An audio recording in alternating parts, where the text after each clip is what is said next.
గత 10 రోజులుగా మహానాడు మీటింగ్ కడపలోని హడావుడి కనిపించే కార్యక్రమం జరుగుతోంది. తెలుగుదేశం పార్టీ 27, 28, 29వ తారీఖున కడపలో మీటింగ్ అని చెప్పేసి హడావుడి జరుగుతోంది. మరి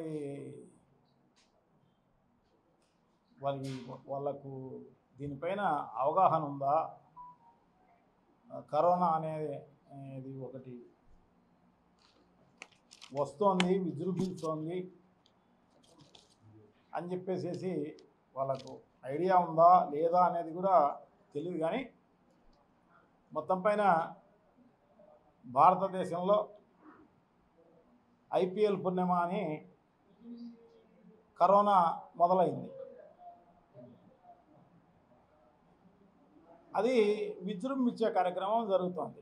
ఇప్పుడు నిన్నటికి అనధికారికంగా 4097 కేసులు అనధికారికంగా భారతదేశంలో నమోదయ్యాయని చెప్పేసి చెప్పడం జరుగుతోంది. అధికారికంగా తక్కువ చూపెడుతున్నారు వాళ్ళు. 267 కేసులు అని చెప్పేసి అధికారికంగా చూపెడుతున్నారు. ఇది కొత్త వేరియంటు JN1 అని చెప్పేసి కొత్త వేరియంటు. ఇది కొంచెం క్రిటికల్గానే ఉంటుంది అని చెప్పేసి కేంద్ర ప్రభుత్వం అధికారులు ప్రకటించిన పరిస్థితి. సో అదే కాకోకుండా నిన్నటి వరకు 5 మంది వివిధ రాష్ట్రాల్లో, కేరళలో అయితేనేమి, గుజరాత్లో అయితేనేమి, మిగతా చోట ఒక 5 మంది చనిపోయిన పరిస్థితి కూడా కనపడుతోంది. సో ఇటువంటి పరిస్థితుల్లో మహానాడు కార్యక్రమాన్ని వాయిదా వేసుకుంటే చాలా మంచిది. ఎందుకంటే వాయిదా వేసుకుంటే కొంత ఈ భారతదేశంలో కాదు, ప్రపంచానికి కరోనా విజృంభించే విధంగా అవకాశం ఉండదు. లేకుంటే విజృంభించే కార్యక్రమం ఒక్కసారి లక్షలాది మంది పాల్గొన్నారనుకోండి, దాన్ని ఎలా కొన్ని లక్షల మంది పాల్గొంటే అదే మరుసటి వారం 10 రోజుల్లో కొన్ని కోట్ల మందికి వచ్చే అవకాశం ఉండే కార్యక్రమం జరుగుతుంది. ఇది ప్రపంచంలోనే విజృంభించే కార్యక్రమం కూడా జరగవచ్చు.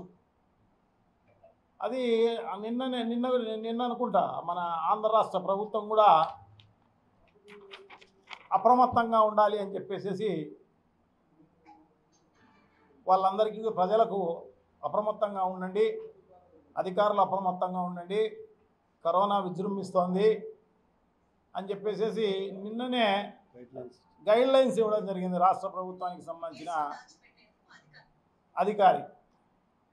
So medical and health commissioner అనుకుంటా. సో ఇది గైడ్లైన్స్. ఎందుకంటే 4 కంటే ఎక్కువ ఎక్కడ కూడా గుమికూడకూడదు. గుమి కూడినా కూడా తగు జాగ్రత్తలు తీసుకోవాలి, మాస్కులు ధరించాలి, చేతులు ఎప్పటికప్పుడు కడుక్కోవాలి శుభ్రంగా సబ్బుతో. సో ఇవన్నీ ఈ ఇన్స్ట్రక్షన్స్ ఇవన్నీ కూడా చెప్పిన పరిస్థితి కూడా ఉంది అన్నమాట. అంతెందుకు మా కడపకు సంబంధించి కూడా నిన్న రిమ్స్ హాస్పిటల్లో ఈ నంద్యాల జిల్లాకు సంబంధించి ఒక 75 ఏళ్ళ మహిళ కరోనా కేసు వచ్చింది అని చెప్పేసి పొద్దున పూట కరోనా ఉంది అని చెప్పేసి ఆ సూపరింటెండెంట్ ఇచ్చిన స్టేట్మెంట్. అది భయపడి మహానాడుకు ఎవరు రారనే భయంతో కరోనా కేసు లేదని చెప్పిస్తున్నారనే అనుమానాలు వ్యక్తమవుతున్నాయి. కోవిడ్ నిర్ధారణ అయ్యిందని రిమ్స్ సూపరింటెండెంట్ చెబుతుంటే జిల్లా వైద్యాధికారి కోవిడ్ లేదని చెప్పడంపై పలు అనుమానాలు వ్యక్తమవుతున్నాయి. కోవిడ్ పాజిటివ్ కేసు ఒకటి అయింది. ఆమె చాగల్మరి నుంచి వచ్చారు, ఆర్లగడ్డ మండలం నుంచి. ఆమె 75 years ఓల్డ్ ఫిమేల్ పేషెంట్. ప్రస్తుతానికైతే పేషెంట్ అనేది స్టేబుల్ గా ఉంది.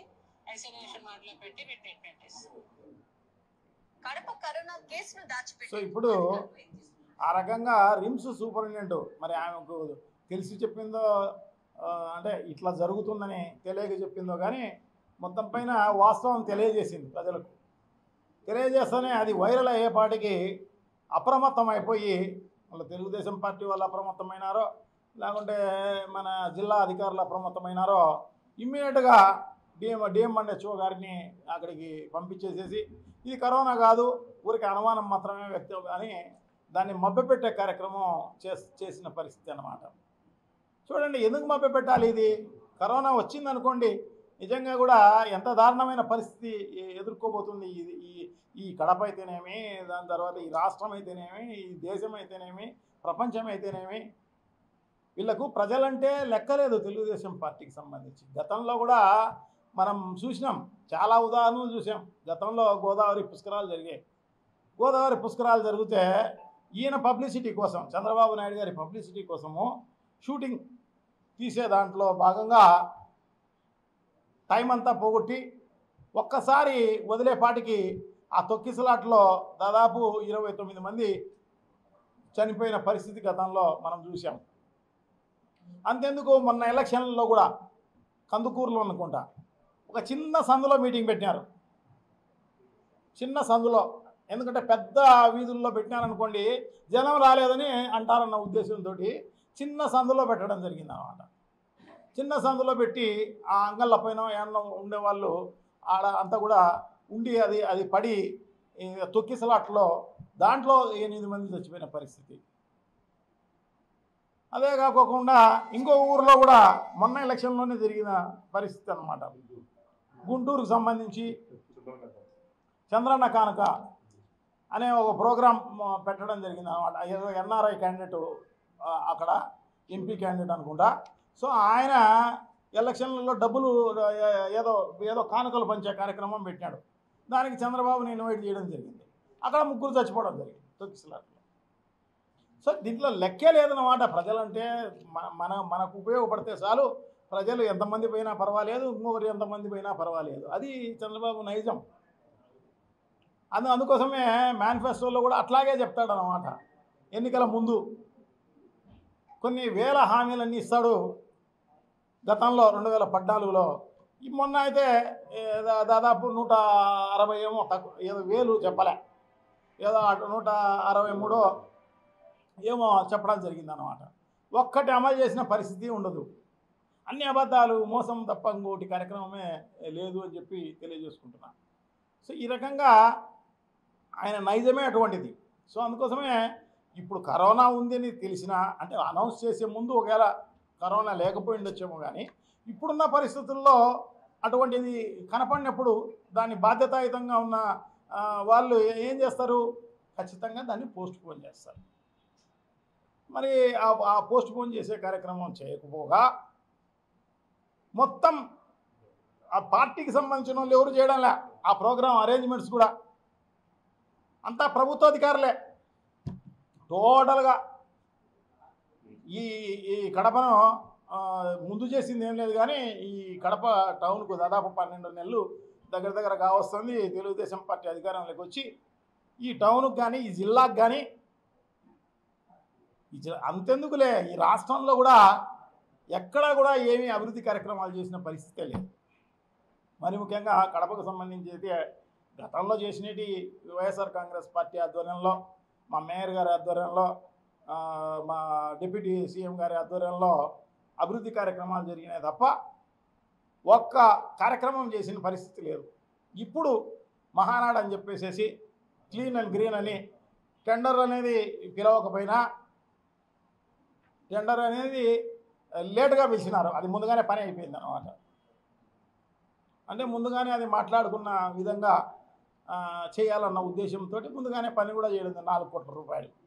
అదే కాదు, ఈ సుందరీకరణలో భాగంగా మన మున్సిపల్ కార్పొరేషన్ నుంచే ఖర్చు పెట్టిస్తున్నారు.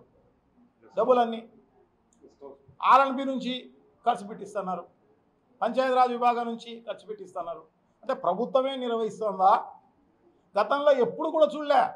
వైఎస్ఆర్ కాంగ్రెస్ పార్టీ అధికారంలో ఉన్నప్పుడు కానీ, కాంగ్రెస్ పార్టీ అధికారంలో ఉన్నా కానీ ఎప్పుడు కూడా ఏదైనా కూడా ఆర్టీసీ బస్సులను ఏదైనా ఉపయోగించుకొని ఉండొచ్చేమో, కానీ అది కూడా డబ్బులు కట్టి ముందే, డబ్బులు ముందుగానే ఆర్టీసీకి డబ్బులు పే చేసి ఉపయోగించుకున్న పరిస్థితి ఉంది తప్ప బందోబస్తుకు పోలీసులు అంతో ఇంతో ఉపయోగపడి ఉంటారు తప్ప ఇంకా ఎక్కడా ఉపయోగించుకున్న పరిస్థితే లేదు. అటువంటిది ఈరోజు ప్రోటోకాల్కు అధికారులే, ఎయిర్పోర్ట్లో దించేది విఐపీస్ అంతా దించేది వాళ్ళే, లైజనింగ్ వాళ్ళ ఎక్కడ అకామిడేషన్ కూడా వాళ్ళే, కలెక్టర్ చేసి వీళ్ళు అలానేదేం లేదు. అన్ని క్యాడర్లు ఇప్పుడు దాదాపు 7-8 రోజులుగా ఇదే కార్యక్రమంలో ఉన్నారు. కరోనా అనేది వచ్చిందే, అప్రమత్తం చేద్దాం అధికారులను, దాన్ని అరికట్టే విధంగా, దాన్ని ఎదుర్కొనే విధంగా ప్రజలను ప్రిపేర్ చేయాల్సిన అవసరం ఉంది, అధికారులను ప్రిపేర్ కావాల్సిన అవసరం ఉంది, ఎంతో సంసిద్ధత చేయాల్సిన అవసరం తప్పకుండా ఉంది. ఈ జిల్లాలోనే కాదు, ఈ రాష్ట్రంలో కూడా చేయాల్సిన అవసరం ఉంది. అవన్నీ ఏమి చేయకపోగా గత 10 రోజులుగా ఇదే కార్యక్రమంలో ఉన్నారన్నమాట అధికారులందరూ కూడా.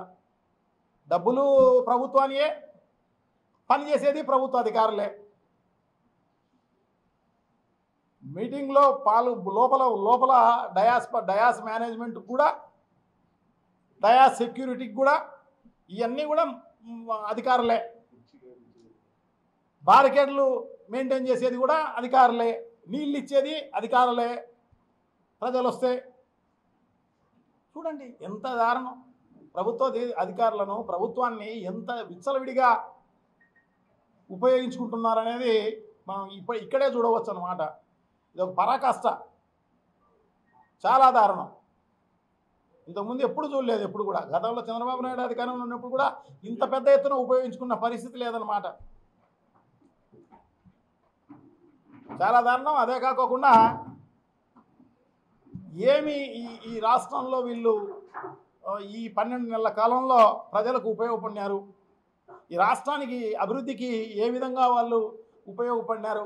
ఏమీ లేదు. ఎక్కడ ఉపయోగపడిన, ఈ రాష్ట్రానికి ఉపయోగపడిన పరిస్థితి లేదు, ఈ ప్రజలకు ఉపయోగపడిన పరిస్థితి లేదు. రైతులకు సంబంధించి నిజంగా దారుణం.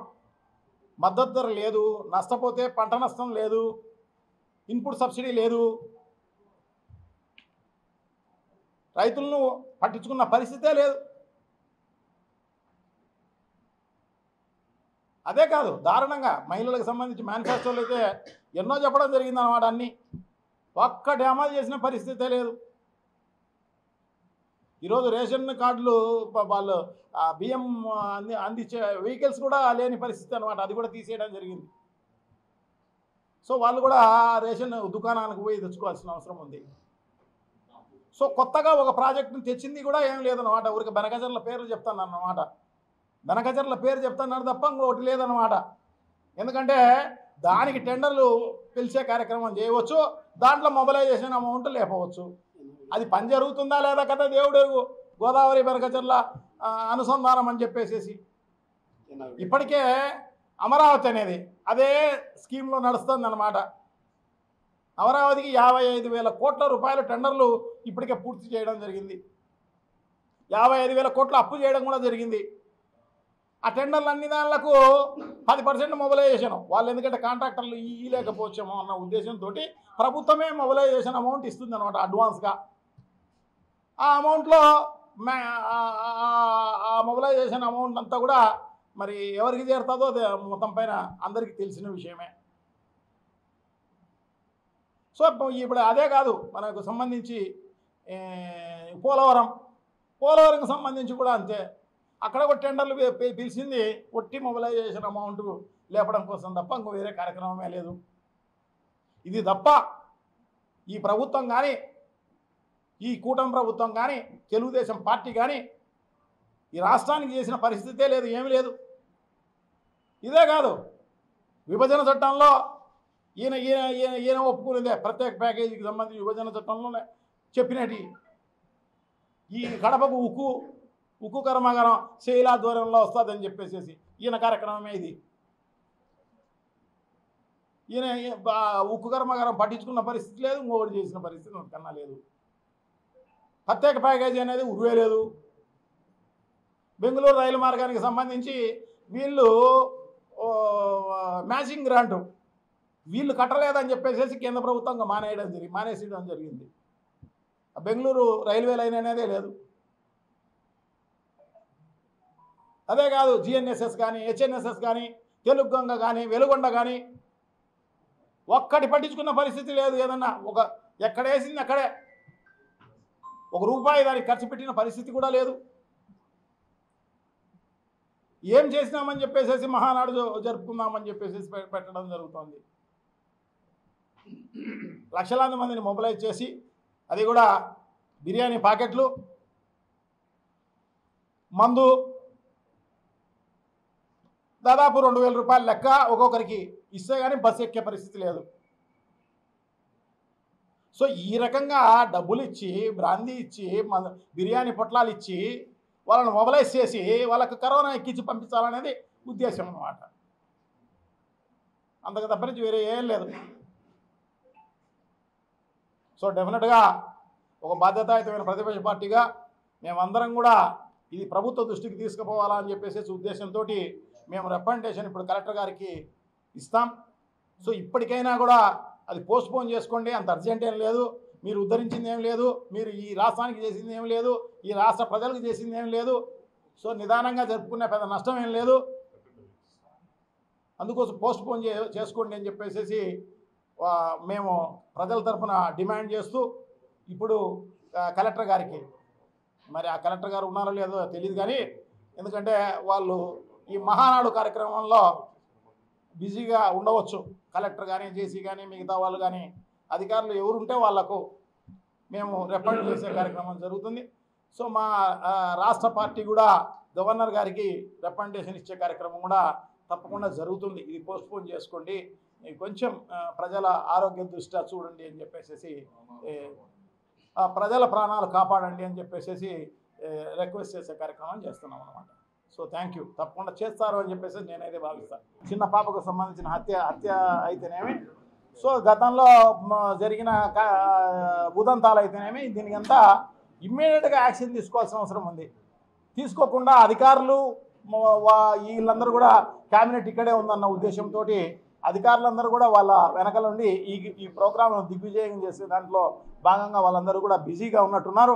సో తప్పకుండా ఇమ్మీడియట్గా దానిపైన యాక్షన్ తీసుకోమని చెప్పేసి మేమైతే గట్టిగా డిమాండ్ చేస్తున్నాం. ఒకవేళ చేయకపోతే మేము ఖచ్చితంగా దీనిపైన ఆందోళన చేసే కార్యక్రమం కూడా తప్పకుండా చేస్తాం. ఇదే చరిత్ర చూస్తే తెలుస్తుంది. వైఎస్ఆర్ కాంగ్రెస్ పార్టీ కానీ ఎలాంటి బలంగా ఉంటుంది అనేది చరిత్ర చూస్తే తెలుస్తుంది. వీళ్ళందరూ ఎవరు వచ్చినా, ఇటువంటి వాళ్ళందరూ కూడా ఎవరు వచ్చినా ఏమాత్రం చెక్కు చెదరని పరిస్థితుల్లో ఇక్కడ ఉంటుంది పార్టీ పరిస్థితి. కానీ ప్రజలు కానీ ప్రజలు ఎప్పుడు కూడా వైఎస్ఆర్ కాంగ్రెస్ పార్టీ వెంబడే ఉంటారు. మొన్న ఎలక్షన్లో కూడా ఈవీఎం మేనేజ్మెంట్ తోటి, ఎలక్షన్ మిషన్ల మేనేజ్మెంట్ తోటి వాళ్ళ అధికారంలోకి వచ్చినారు తప్ప ఈ ప్రజలు ఓట్లు వేసినట్టు కాదు అని చెప్పేసి మేమైతే చెప్తున్నాం. ఇండియా పాకిస్తాన్ తాజా అప్డేట్స్ కోసం డౌన్లోడ్ చేసుకోండి RTV లైవ్ యాప్.